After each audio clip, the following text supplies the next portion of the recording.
I remember the first day I walked into the staff room at Eastwood High in Austin, Texas. It was just a few weeks after I graduated from college, and I was both nervous and excited to start my teaching career.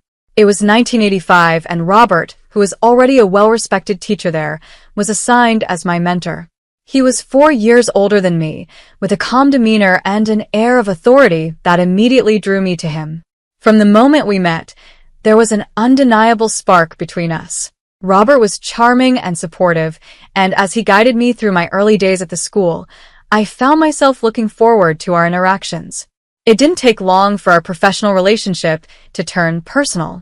I was drawn to him in a way I hadn't expected, and it wasn't long before we started dating. The early days were magical. Robert's maturity and life experience were a perfect complement to my youthful enthusiasm. I was thrilled to be with someone who seemed to understand me so well. But our happiness was soon tested when I discovered I was pregnant. It was a surprise that came at a time when we were both still figuring things out. But rather than being a setback, it strengthened our bond. We married quickly, and I left my job to focus on becoming a full-time mother. Our lives changed dramatically. Robert continued teaching, and I devoted myself to raising our 3 children. Our eldest daughter, Emma, who is now 38, our middle daughter, Lily, who is 35, and our youngest, Ben, who is 32. Those early years were busy and filled with challenges, but also with joy. I poured all my energy into nurturing our children, helping them with their schoolwork, and managing the household. It was a labor of love, but it was also exhausting. Robert was dedicated to his work, often bringing home stories from school and sharing his experiences. He was a loving father, though his commitment to his job meant he was frequently away from home. Despite the long hours he put in, I never minded. I was content with my role and the life we were building together. The children grew up, and I continued to manage our home, making sure everything ran smoothly. I was proud of the way they turned out. Emma, with her passion for art, Lily, who excelled in business, and Ben, who found his calling in engineering. As the years went by, I began to imagine a future where Robert and I could finally enjoy some leisure time together. Our children were growing up and becoming independent, which meant we could start thinking about ourselves. We talked about traveling, taking up new hobbies, and enjoying our second life together. I envisioned us exploring new places and spending quality time as a couple. But as Robert neared retirement, things began to change. It started with small complaints about the meals I prepared and the state of the house. At first, I thought it was just a phase or perhaps stress from his job. But as time went on, his criticisms became more frequent and intense. He began to nitpick everything I did, from how I cleaned the house to the way I managed our finances. It was confusing and hurtful. I had always put so much effort into making our home comfortable and our lives enjoyable, so his constant complaints seemed unwarranted. One evening, after a particularly harsh comment about the dinner I had made, I couldn't hold back my frustration. "Robert, why are you suddenly so critical of everything I do?" I asked, trying to keep my voice steady. He looked up from his plate, his expression inscrutable. "It's just that I've been thinking about how things will be after I retire. I don't want to be stuck with the same old routine." I was taken aback. "But we've talked about this. We're going to enjoy our time together. Why are you bringing this up now?" Robert sighed, looking tired. "I don't know, Linda. It just feels like things need to change." I tried to understand, but his dissatisfaction seemed to deepen. I sought advice from our children, hoping they could offer some insight. Emma and Lily were supportive, though they were puzzled by their father's behavior. Ben, who was always more perceptive, mentioned something that made me uneasy. He joked, "Maybe Dad's having an affair or something. I mean, he's been acting really strange." At first, I dismissed it as a careless comment. But as Robert's behavior became increasingly erratic, I couldn't ignore the possibility. The thought of him being unfaithful was unbearable, but I couldn't shake the nagging feeling that something was wrong. Determined to find out the truth, I made a decision that felt both drastic and necessary. I hired a private investigator to look into Robert's activities. It was an action I never thought I'd have to take, but the growing distance and his uncharacteristic behavior left me with no choice. Little did I know, This decision would set off a chain of events that would change my life forever. As the days passed and I waited for the investigator's report, I could feel the weight of the uncertainty pressing down on me. I tried to maintain a semblance of normalcy at home, but the strain was evident. Robert's discontent seemed to grow with each passing day, and I was left wondering how our relationship had come to this. I needed answers, and I was about to get them. The day the private investigator's report arrived, I felt a mix of dread and anticipation. I could barely bring myself to open the envelope, but the need for answers drove me. Sitting alone in my study, I unfolded the report and began reading. Each line confirmed my worst fears. Robert was indeed having an affair with a younger woman named Jessica. The news hit me like a punch to the gut.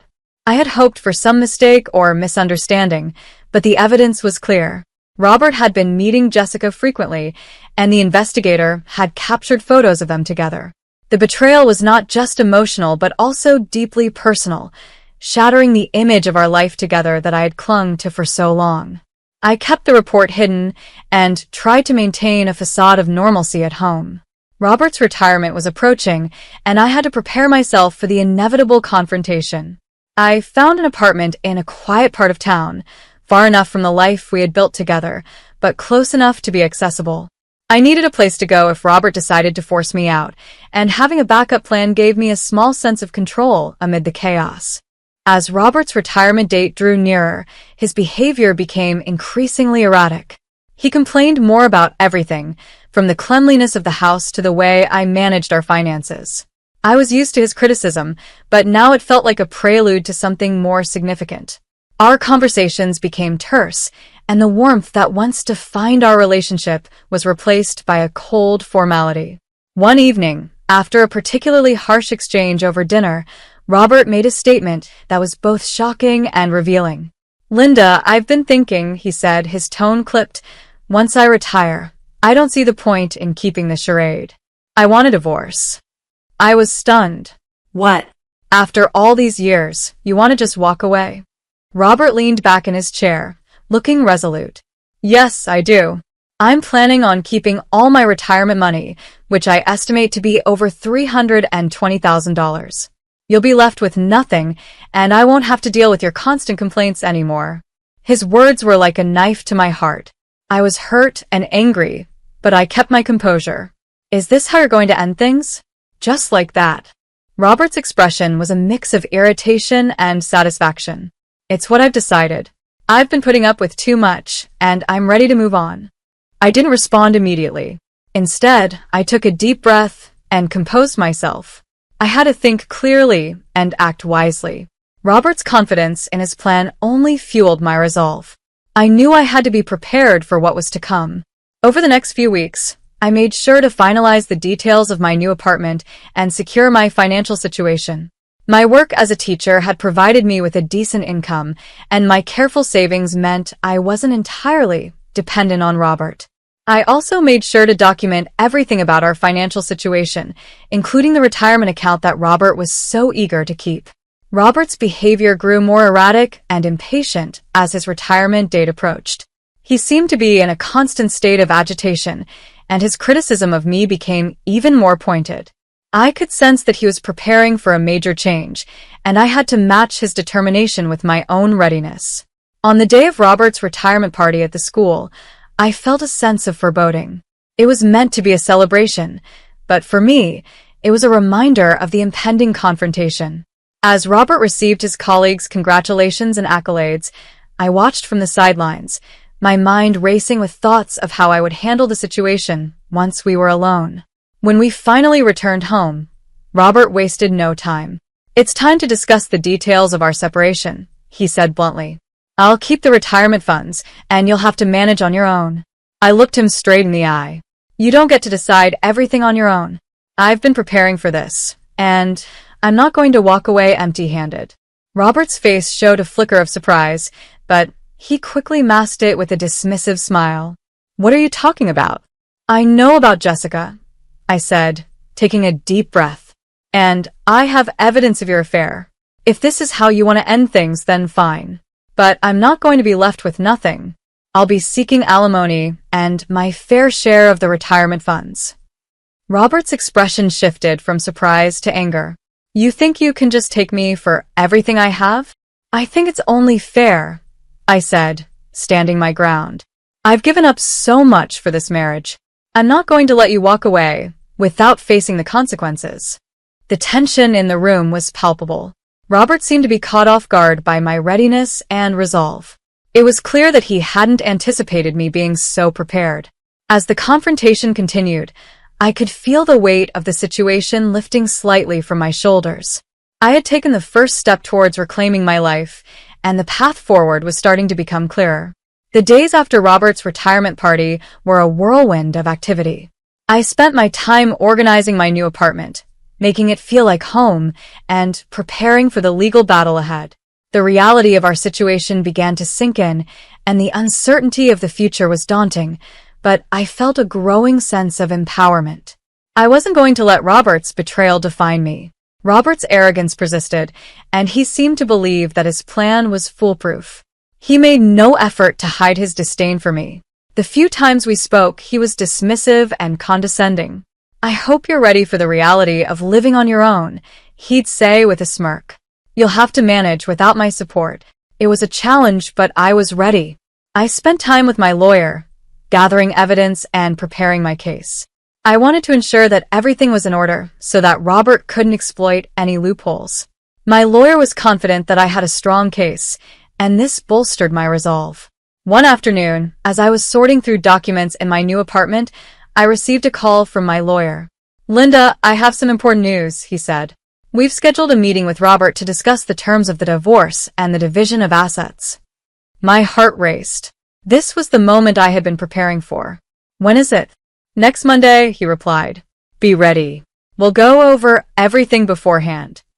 The meeting day arrived, and I was a bundle of nerves and determination. Robert and I sat across from each other at the lawyer's office, and the tension was almost unbearable. My lawyer began by outlining the terms of the divorce and the division of assets. He presented the evidence of Robert's affair and made it clear that I would be seeking a fair share of the retirement funds and alimony. Robert's initial reaction was one of surprise and irritation. This is ridiculous, he snapped. I've already told you my terms. Why are we wasting time with all this? I took a deep breath and addressed Robert directly. I've worked hard for many years, and I deserve a fair share of what we've built together. I'm not just going to walk away without fighting for my rights. The meeting was intense, with Robert growing increasingly agitated as the discussions went on. He tried to undermine my claims, but my lawyer was prepared with all the necessary documentation. The conversation shifted to the financial aspects, and Robert's demeanor changed from defiant to defensive. When the topic of his retirement funds came up, Robert's frustration was palpable. You think you're entitled to everything? He barked. Those funds are mine. I looked him squarely in the eyes. It's not about entitlement. It's about fairness. I contributed to this marriage and the life we built together. I'm entitled to my share. The discussion continued for several hours, with neither side backing down. Eventually, we reached a preliminary agreement on the division of assets and alimony. Robert agreed to a settlement that included a portion of the retirement funds and regular alimony payments. While it wasn't everything I had hoped for, it was a significant step towards achieving some measure of justice. As I left the office, I felt a mixture of relief and exhaustion. The battle wasn't over, but I had taken a crucial step in reclaiming control over my life. The agreement was a testament to my resolve and the hard work I had put into preparing for this moment. In the weeks that followed, I focused on adjusting to my new life. I continued teaching, which provided a sense of normalcy and purpose. I also spent time with my children and grandchildren, cherishing the moments we had together. My newfound independence was liberating, and I began to embrace the opportunities that lay ahead. Robert, on the other hand, faced a more difficult path. His new relationship with Jessica was strained, and the financial strain of the alimony payments took a toll. His children, disillusioned by his actions, chose to distance themselves from him. The isolation he experienced was a stark contrast to the life he had envisioned. As I moved forward, I took solace in knowing that I had faced the challenges head-on and emerged stronger. The journey wasn't easy, but it was mine to navigate, and I was determined to make the most of it. As the months passed, I found myself settling into a new rhythm of life. My apartment, once a place of uncertainty, had become a haven of peace and independence. I embraced each day with a sense of purpose and gratitude, appreciating the newfound freedom that had come from overcoming such a tumultuous period.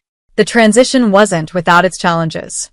There were moments of loneliness and times when I missed the comfort of having a partner by my side. Yet, these feelings were overshadowed by the joy of reclaiming my life and the support of my children. Their visits became a source of comfort and strength, reminding me of the love and connection that were still very much present in my life. My work as a teacher continued to be a rewarding and stabilizing force. I found solace in my students and the classroom environment, where I could focus on something I loved and felt passionate about. Teaching allowed me to channel my energy into something positive and fulfilling, reinforcing my sense of self-worth and purpose. Meanwhile, Robert's situation continued to unravel. His relationship with Jessica, the younger woman he had cheated on me with, deteriorated rapidly. The financial strain from the alimony payments was more than he had anticipated, and Jessica left him once it became clear that he couldn't provide the lifestyle she had hoped for. To make matters worse, Robert's children chose to maintain their distance from him, disillusioned by his actions and the pain he had caused. I remember the day I heard about Robert's predicament. It was a Sunday afternoon, and I was enjoying a quiet cup of tea when my eldest daughter called. "Mom, have you heard about Dad?" she asked, her voice tinged with concern. I braced myself for the news. "What's happened?" I asked. "It's not good," she said. "He's struggling financially, and Jessica has left him. The kids are not interested in maintaining a relationship with him, and he's all alone." The news didn't come as a shock. Over the months, I had watched Robert's life slowly crumble under the weight of his own decisions. While I felt a pang of sympathy, I also felt a sense of justice.